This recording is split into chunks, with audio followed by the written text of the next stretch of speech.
새벽빛 묵상, 역대상 15장 1절에서 29절. 다윗은 하나님을 사랑했습니다. 정말 사랑했습니다. 그래서 언약궤를 예루살렘으로 옮기고 싶어 했죠. 하지만 첫 번째 시도는 실패했습니다. 우사의 죽음은 하나님의 임재를 대하는 것이 얼마나 진지한 것인지 뼈아프게 가르쳐 주었습니다. 충격과 후유증이 꽤 컸겠죠.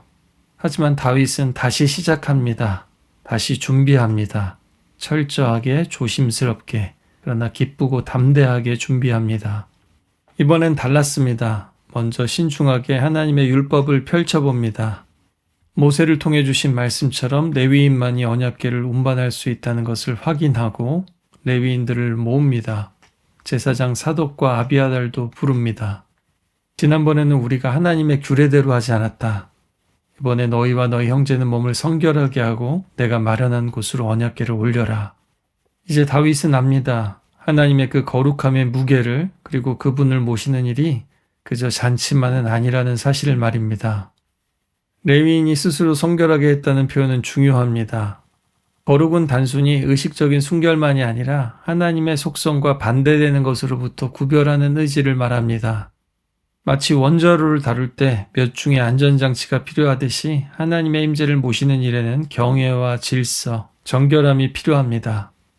오늘 반복되는 단어는 준비입니다. 장소도 마찬가지고요. 사람을 준비시키고 악기와 찬양을 준비합니다. 그리고 광야에서처럼 장막을 세웠습니다. 언약궤를 모실 장소죠. 나무와 천으로 덮인 그 장막은 겉보기에는 인상적이지 않았을 수 있습니다. 고대의 어느 민족이든지 전쟁의 전리품이나 신상은 마차나 성체에 보관했지만 다윗은 장막을 택했습니다. 이렇게 역대기에서 예루살렘과 성전을 중심으로 예배와 공동체가 회복이 되는데 무엇보다도 말씀을 따라서 거룩하게 구별됨을 원합니다. 사도행전에서 초대교회에 성령이 임할 때도 그들이 그냥 열심히 기도한 게 아닙니다. 예수님께서 명령하신 대로 명령하신 곳에서 예루살렘에서 기도했습니다. 그것은 또한 십자가의 자리이고 제자들에게 두려움의 자리이기도 했습니다. 이렇게 하나님의 임재는 철저한 순종과 회개의 자리, 십자가를 지고 예수를 따르는 자리에 임하는 겁니다. 역대기에서 계속 반복되듯이 오늘 보면 다윗이나 제사장만이 아니라 온 이스라엘이 참여하고 있습니다. 고앗 자손이 언약궤를 메고 천부장들, 지파의 장로들, 찬양대까지 모두 하나 되어서 하나님의 언약궤를 모시는 일에 동참합니다. 온 백성들이 쭉 따르고 있습니다. 공동체 전체가 하나님을 중심으로 다시 구성되는 장면입니다. 다윗은 말씀에 철저하게 순종하면서도 기계적으로만 하진 않았습니다. 율법에 근거해서 창조적인 예배를 만듭니다. 음악가들을 조직하고 찬양대와 오케스트라를 구성합니다.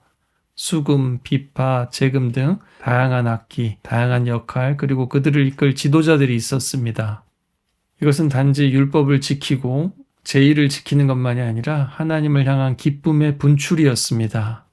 그 기쁨은 단지 흥겨운 감정이 아니라 하나님의 뜻을 따르고자 몸을 성결하게 한 이들의 순종에서 비롯된 것이었습니다. 준비와 기쁨입니다. 순종과 기쁨입니다. 이것은 억지로 쥐어짜는 흥겨움이 아니라 하나님이 우리 가운데 계시다는 것을, 그것을 경험한 자만이 누리는 기쁨입니다. 오케스트라가 연주를 하기 전에 튜닝부터 제대로 하지 않으면 어떻게 될까요? 또 끊임없이 맞춰보고 조화를 이루려고 치열하게 연습하지 않는다면 어떻게 될까요?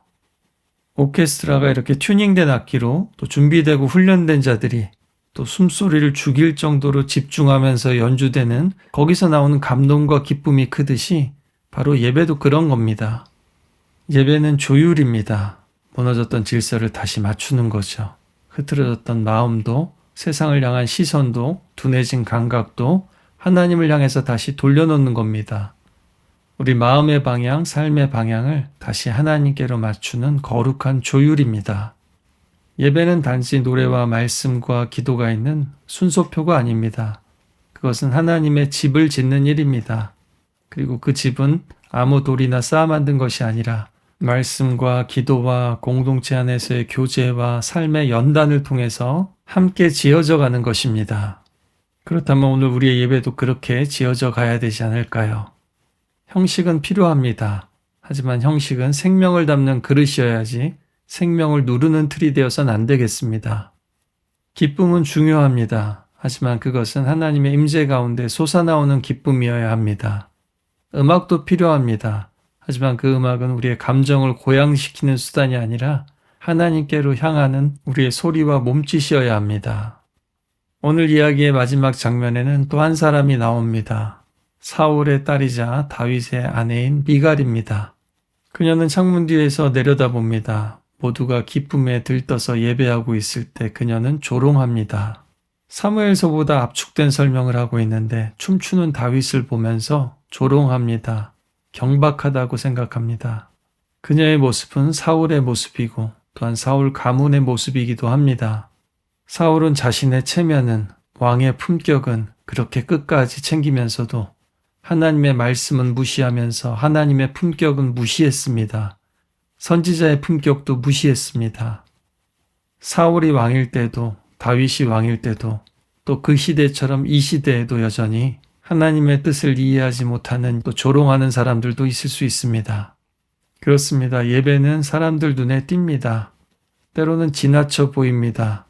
사람들은 사랑에 빠지면 좀 바보 같아지기도 합니다. 옆에서 아무리 정신 차리라고 체면 좀 차리라고 해도 그 기쁨은 감춰지지가 않습니다. 주를 향한 나의 사랑 멈출 수 없네 라는 찬양처럼 하나님을 만난 사람은 멈출 수 없습니다. 예배는 그런 겁니다. 오늘날 교회 안에도 사람들의 열심과 또 화려한 예배도 참 많습니다. 하지만 하나님 사랑은 하나님 경외함 없이 존재할 수 없습니다. 하나님을 사랑합니다 하면서 정작 하나님의 말씀은 무시하는 사람들도 많습니다. 정작 하나님의 거룩하심은 잊혀지고 있습니다. 그러나 하나님의 말씀에 십자가 앞에 무릎 꿇지 않는 예배는 위험할 수 있습니다. 말씀이 없으면 사랑도 방황합니다. 그러나 말씀이 사랑의 질서를 세웁니다. 그리고 말씀 안에 있을 때 우리는 진정으로 예배 가운데 우리의 인생 가운데 춤출 수 있습니다. 우리 가운데 하나님이 주시는 거룩함과 솟아나는 기쁨이 넘치기를 바랍니다.